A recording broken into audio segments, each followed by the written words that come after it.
Hello everyone, Eber here with HardwareConnects and welcome back to another video. Computex is over. It's over. And I'm slowly recovering from jet lag plus catching up with some sleep. But regardless of that, today we're going to be talking about this, the Samsung Galaxy S8 Plus. Now before we move on, I need to quickly mention that this is by no means a full dedicated review video because I'm sure you've watched countless of them online. I'll be focusing this video on the things I liked about this device and the things I didn't like because I've spent nearly a month using this as my daily driver. So here are my thoughts. But first, a message from our sponsor. The Gram Spectrum keyboard by Tesoro comes with a new mechanical agile switch with low-profile keycaps with super fast response and shorter actuation distance, plus all the customization included with RGB lighting and macros for a premium user. Alright, let's address something that anyone would think of when taking a glance at the S8. It's just beautiful. Samsung has definitely brought their A game to the table after the Note 7 recall, and they've played it safe this time, yet pushing the limits of a modern smartphone design. I've got the midnight black variant here, and I've got to admit, everything from the curved edges to the smooth metal body or unibody construction screams quality. It's a marvelous piece of engineering that one would have dreamed for years ago. That being said, one of the drawbacks to this design is the implementation of Gorilla Glass 5 at the back, as it quickly picks up grease and fingerprints, which makes it almost uncomfortable to use the phone at times. Plus, it also gets slippery. Thankfully, I haven't dropped this yet because that would have been quite the disaster, and obviously a quick fix to this would be to apply a skin of some sort. But like I mentioned in my G6 review video, I would appreciate if companies move towards matte finishes in the future because I prefer those over glass backs. The screen covers 80% of the body, yielding thinner bezels at the top and bottom, while the curved edges on the sides make it impossible to distinguish it from the body alone. Here's a shot of it sitting next to the 6P. Yeah, I really can't go back to this phone because I'm so used to Samsung's beautiful Infinity Edge display, and it has won me over with these thin bezels. In one way, you have a lot of vertical real estate to work with when multitasking, plus watching native 21:9 content looks amazing. And that brings me to my next point, the display. Now remember, I'm rocking the S8 Plus, which sports a whopping 6.2-inch QHD Plus AMOLED display, and given this panel's technology, colors are super vibrant with excellent contrast ratio and deeper blacks that I'm always a fan of. Samsung does include options for different color profiles.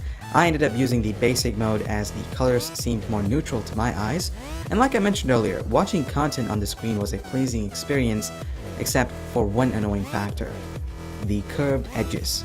Now I'm completely aware that I'm contradicting myself here because I just mentioned how beautiful this phone looks like with these curved edges, especially when you're swiping things from left to right. It's a seamless transition and it works great.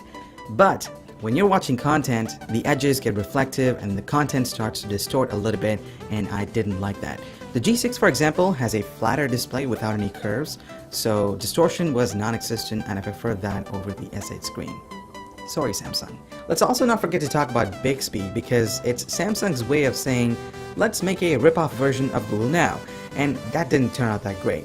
You see, I'm heavily invested into the Google ecosystem and I do use Google Now on Android phones to check weather and updates, but Bixby is just so annoying. It certainly needs a lot of work done and it's nowhere close to Google Now, at least until the time of making this video. But you know what's even worse? Assigning a physical button to activate the damn thing. There's no way to reassign that button to launch another app, plus you can't disable it through the settings. It's also at an odd location right beside the volume rockers, so you can imagine the amount of times I've accidentally triggered this feature. There are third-party paid apps that can disable this feature, but implementing this physical button was a big mistake from Samsung in the first place. My second biggest gripe about the S8 Plus is the location of the fingerprint reader. It's right beside the camera, and that made it difficult for my fingers to reach, and it's also not that accurate compared to the 6P and the G6. I've run into a lot of times where the phone wouldn't recognize my finger unless I place it at a certain position. It was really a frustrating experience, and I'm aware of other biometric authentications like face recognition that's a hit or miss, and iris scanner that kind of works when I have my glasses on. I appreciate Samsung for including these features, but I'm not sold on them completely. You know what else I do like about the S8 Plus? It's waterproof. To be more specific, it's certified with the IP68 water and dust resistant rating, and I've taken advantage of that feature a lot of times when traveling. You gotta live that germ-free life, you know what I mean? Now, I'm not gonna go in depth into software experience because there's a lot of Samsung-related features that I honestly didn't care about. You know me, I love a cleaner and simpler user experience, so just like any other Android phones, I installed Nova, my preferred icon pack, and called it a day. That's the beauty with Android because the user has full control of the software and they can customize the UI to fit their style. Battery life on the S8 Plus was great. Samsung has packed a 3500 mAh unit inside this that gets me roughly around 6 hours of screen on time. The phone charges via Type-C and it supports Quick Charge 2.0. My usage normally consisted of checking Twitter, Instagram, taking photos, browsing the web, and catching up on a few TV shows. House of Cards Season 5 is out by the way, and I completely binge-watched the entire season on my flight back to Toronto. But what's interesting is that I had 50% remaining when I landed. Albeit the phone was on airplane mode, but still, very impressive. Remember, turning the always on display option will shorten the screen on usage, so be aware of that. And the last thing to cover here is the camera, and it's nothing short of spectacular. It's a 12 megapixel sensor with an aperture stop of f1.7. Pictures look fabulous on this thing, and the samples you're seeing now were shot in auto mode without any adjustments to ISO, white balance, etc. Autofocus, on the other hand, is ridiculously fast. In fact, it is one of the fastest I've come across on an Android device after the S7. Let me know what you think about these samples.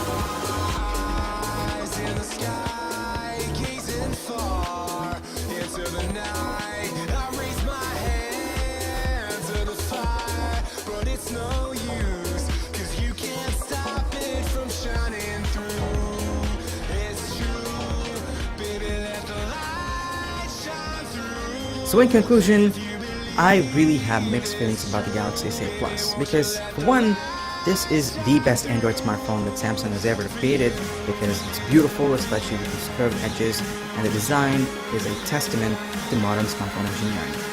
The camera is outstanding, I'm sure you've seen it through the samples, but it's not a perfect device, at least for me personally, because the fingerprint reader is at an odd location, the curved screen can get a little distracting when you're watching content. The speakers, I miss front-facing speakers, and the bottom-facing ones on these are not that great. I honestly also don't get the point or the motive behind Bixby, especially assigning a physical button to activate that feature is pointless in my opinion. Imagine the R&D that went into creating it. You also can't forget the fact that this is a Samsung device, and the software is known for slowing down over time. I guess I'll have to update you on that later on. Well, there you have it. My thoughts on the Samsung Galaxy S8 Plus. What do you guys think about this device? Is this the dream smartphone that you've been looking forward to? And for those of you out there who are S8 or S8 Plus owners, how are you liking it so far? Let us know in the comments down below. I'm Eber with Hurricane X. Thank you so much for watching, and we'll see you in the next one.